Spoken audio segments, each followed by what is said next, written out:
ഭയങ്കരമായ വെല്ലുവിളി നടക്കുകയാണ്. ഫെലിസ്ത്യന്മാർ അതിശക്തമായ നിലയിൽ ഇസ്രായേലിനെ ഉപദ്രവിക്കുകയാണ്. ഈ സമയത്ത് സാമുവേൽ ഒരു കല്ലെടുത്ത് മിസ്പയ്ക്കും ഷേനും മധ്യേ നാട്ടി.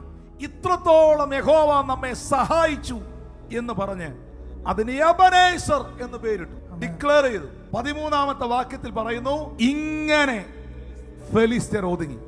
എന്തിനു വേണ്ടിയാണ് സാമുവേൽ ഒരു കല്ലെടുത്ത് മിസ്പയ്ക്കും ഷേനും മധ്യേ നാട്ടിയത്? മിസ്പയ്ക്കും ഷേനും മധ്യയിൽ കല്ലെടുത്ത് വെച്ചു, ഒരു ഓൾട്ടർ കൊണ്ടുവന്നു.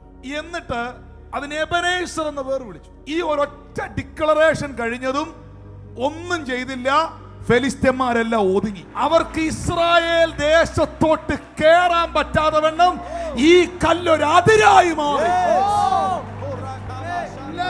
പ്രാർത്ഥന നടക്കുന്നത് ഇപ്പൊ ആളുകൾ നിൽക്കുന്നത് മിസ്പയിലാണ്. ഷേൻ എന്ന് പറയുന്ന സ്ഥലത്ത് നിന്നാണ് ഏറ്റവും കൂടുതൽ ആക്രമണം ഉണ്ടാകുന്നത്, ബാറ്റിൽസ്. കാരണം ഷേൻ എന്ന വാക്കിന്റെ അർത്ഥം തന്നെ മീൻ തന്നെ ടൂത്ത്, പല്ലെന്നാണ്. അകത്ത് കയറുന്നവനെല്ലാം പൊട്ടിച്ചു കളയും. മിസ്പയിൽ ഇവർ പ്രാർത്ഥനയിൽ നിൽക്കുന്നു. ശത്രു വരുന്നത് ഷെയ്ൻ ഭാഗത്തു നിന്നാണ്.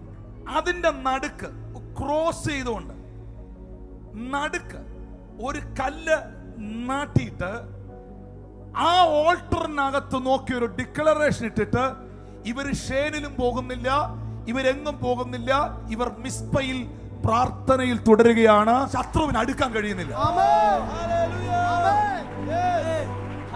നിനക്ക് വിരോധമായി വന്നതെല്ലാം ഒതുങ്ങുകയാണ്. ഇത്രത്തോളം യഹോവ എന്നെ സഹായിച്ചു എന്ന് പറഞ്ഞിട്ട് ആ കല്ലെടുത്ത് വെച്ചു. ദ സ്റ്റോൺ ഓഫ് ഹെൽപ്പ്, എന്നെ സഹായിക്കുന്ന പാറ. യഹോവ എബനേസറായി നിന്റെ സഹായമായി ഇതിനകത്ത് വെളിപ്പെടട്ടെ.